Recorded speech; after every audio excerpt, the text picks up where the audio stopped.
လူရင်းနဲ့ဆက်ဆံတဲ့အခါမှာဘာခံစားချက်မှမရှိတော့ဘူးဆိုလို့ရှိရင်တော်တော်လေးကိုအေးချမ်းတဲ့ lifestyle မျိုးကိုရရှိမယ်လို့ထင်တယ်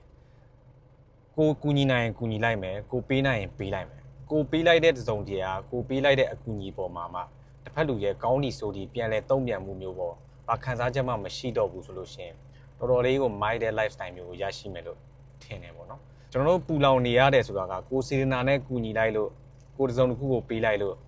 တစ်ဖက်လူရဲ့ပြန်လဲတုံ့ပြန်မှုတစ်ဖက်လူရဲ့ကျေးဇူးမတိတက်မှုဒီຢာတွေပေါ်မှာလိုက်ပြီးတော့ခံစားပြီးတော့မှပူလောင်နေကြတာပေါ့နော်ဒီလိုမှမဟုတ်ဘူးခုနပြောတယ်လို့မလုပ်ပေးနိုင်ရင်မလုပ်ပေးနိုင်ဘူးလုပ်ပေးနိုင်တယ်ဆိုလို့ရှိရင်တော့ဘာမျောလင်းချက်တစုံတရာမှမထားတော့ဘူးဆိုလို့ရှိရင်တော့ကျွန်တော်တို့နေထိုင်ရတဲ့ lifestyle ကတော်တော်မိုက်လာမယ်ကိုယ်စိတ်ကိုလည်းအရင်အေးချမ်းလာမယ်ပေါ့နော်ကျွန်တော်ကိုယ်တိုင်လည်းဖြစ်ပြီလားဆိုရင် no ပါမဖြစ်သေးဘူးခုမှကိုယ်တိုင်လည်းနေထိုင်ဖို့ကြိုးစားနေတော့ပြောင်းလဲနေတော့ဒီမိတ်ဆွေရဲ့မြင်ကိုလည်း comment မှာရေးခဲ့ပါအောင်ကောင်းတော့နေလေးဖြစ်ပါစေ